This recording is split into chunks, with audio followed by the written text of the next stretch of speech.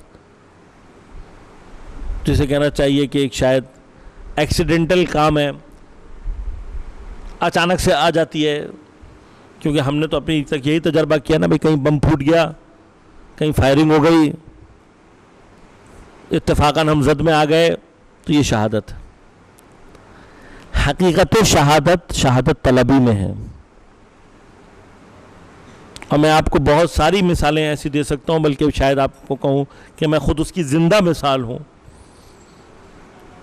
جو کئی گولیاں کھا کر بھی زندہ آپ کے سامنے بیٹھا ہوا ہے, اور ایسے لوگوں کو بھی جانتا ہوں جو ایک گولی سے شہید ہو گئے. لہذا یہ تصور ذہن میں رکھنا کہ شہادت جو ہے وہ اس طریقے سے اچانک سے مل جاتی ہے, یہ اصل تصور ہی غلط. شہادت اپنے یعنی جسے کہنا چاہیے شہید کو تلاش کرتی ہے باقاعدہ. شہادت طلبی نہ ہو تو شہادت عطا نہیں ہوتی. لہذا شہادت کے بھی راستے جو کہاں سے جاتے ہیں, گھر کے اندر سے جاتے ہیں.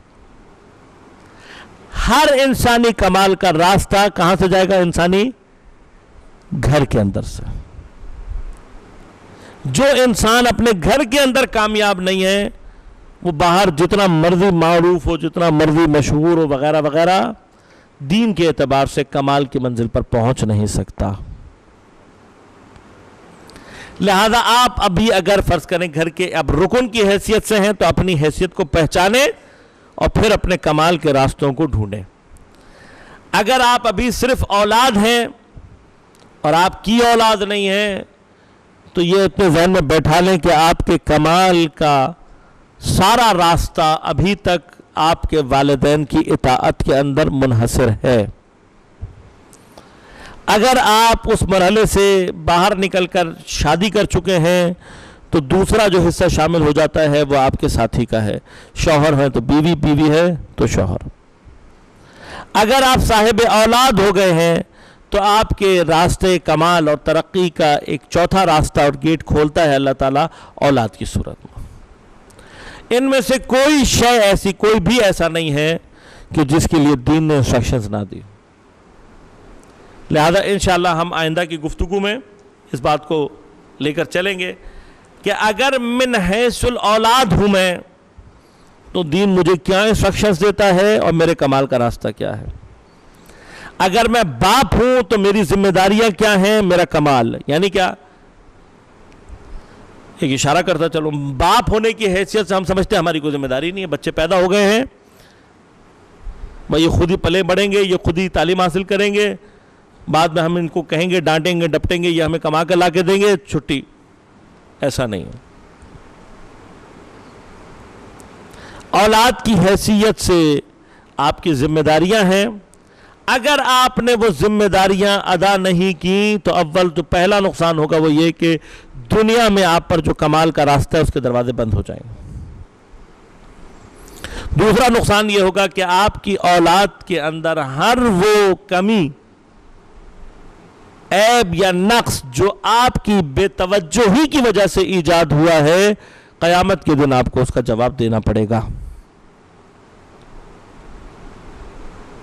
کوئی چیز ایسی نہیں ہے کہ جس کے لیے آپ کو بغیر سوال و جواب کے چھوڑ دیا جائے. آگے انشاءاللہ ماہ مبارک رمضان آ رہا ہے, خدا کی رحمتوں کا مہینہ ہے. انسان کی خود سازی, انسان کے اس کے اطراف میں موجود لوگوں کے ساتھ روابط وغیرہ, تمام چیزوں میں رمضان کے آثار موجود ہیں, برکات موجود ہیں. کوشش کیجئے گا کہ رمضان کی جو برکات ہیں ان سے زیادہ استفادہ حاصل کر سکیں. دعا کرتے ہیں پروردگار کے حضور میں بارے الہا, جو آخرین ساعتیں رہ گئی ہیں شعبان معظم کی, امام سے روایت ہے کہ امام نے فرمایا کہ اگر پورے ماہ شعبان میں اپنے لیے استغفار نہ کر سکے ہو, اپنے لیے توبہ نہ کر سکے ہو, تب بھی ما بقیہ من شعبان کو بھی کم نہ جانو. جتنا شام نہیں معلوم, ہو سکتا ہے کہ آج چاند رات ہو جائے, ہو سکتا ہے نہ ہو, اگر آج چاند رات ہو جاتی ہے تو سمجھ لیں 4-5 گھنٹے باقی رہ گئے ہیں شعبان کے، اور اگر کل ہوتی ہے تب بھی ایک تقریباً 24 نہیں تو 30 گھنٹے کا ٹائم رہ گیا ہے۔ اس تقریباً جو ٹائم رہ گیا ہے اس کو ہلکا نہ لیں، اس کو کم نہ لیں، بلکہ اس میں بھی اگر استغفار پورے ایمان اور قلب اور توجہ کے ساتھ کیا جائے تو انشاءاللہ وہ پاکیزگی و طہارت ضرور حاصل ہوگی۔ جس طہارت اور پاکیزگی کے ساتھ اگر ہم رمضان کے مہینے میں اپنا ورود پیدا کریں گے تو انشاءاللہ خداوند اس پاکیزگی اور طہارت کو ہم سے قبول کر کے ماہ مبارک رمضان سے صحیح استفادہ کرنے کی توفیق ہمیں عنایت فرمائے گا۔ بار الہ بحق محمد و آل محمد، امام زمان علیہ السلام کے ظہور میں تعجیل فرما۔ بار الہ بحق محمد و آل محمد، مومنین دنیا میں جہاں جہاں آباد ہیں ان سب کو اپنے حفظ و امان میں رکھ، ان کی پریشانیوں کو دور فرما، مشکلات کو آسان فرما، بیماروں کو صحت کاملہ عاجلہ عنایت فرما۔ جتنے ہمارے بے گناہ اسیر ہیں بار الہ ان سب کو جلد از جلد رہائی عنایت فرما، بالخصوص شیخ ابراہیم زقزاقی اور پاکستان میں جو بے گناہ ہمارے اسیر ہیں ان کو جلد از جلد رہائی عنایت فرما۔ جو اسرا کے خانوادے اس وقت سخت دھوپ اور گرمی میں گزشتہ تقریباً 6-7 دنوں سے بیٹھے ہوئے ہیں، وہ ہم تمام افراد کی یکجہتی اور ہم آہنگی اور ساتھ دینے کے منتظر ہیں۔ اپنے مصروف اوقات میں سے تھوڑی سی دیر ہی صحیح لیکن دھرنے میں شریک ضرور ہو، اور اپنے وجود سے اپنے ساتھیوں کو، ان دوستوں کو، اسرا کے خانوادوں کو حوصلہ دینے کے لیے، یکجہتی اور ہم آہنگی کا پیغام دینے کے لیے تھوڑی دیر صحیح لیکن ضرور جائیں۔ بار الہ جہاں جہاں مومنین باطل سے برسر پیکار ہیں ان کو نصرت و کامیابی عنایت فرما، بالخصوص یمن، شام، بحرین، نائجیریا کے مومنین کی مدد فرما، فلسطین، کشمیر اور میانمار کے مسلمانوں کی مدد فرما، استقبالی استعماری قوتوں کو نیست و نابود فرما، دین دشمن، اہل بیت دشمن قوتوں کو، استقبالی قوتوں کو اور تکفیری قوتوں کو نیست و نابود فرما، تمام علماء مراجع اعظام کی حفاظت فرما، بالخصوص آیت اللہ سیستانی، رہبر معظم انقلاب اسلامی، حزب اللہ کی رہبریت، انصار اللہ کی رہبریت کی حفاظت فرما۔ ہم سب کو امام زمان علیہ السلام کے اعوان و انصار میں شمار ہونے کی توفیق عنایت فرما۔ ربنا تقبل منا انک انت السمیع العلیم برحمتک یا ارحم الراحمین۔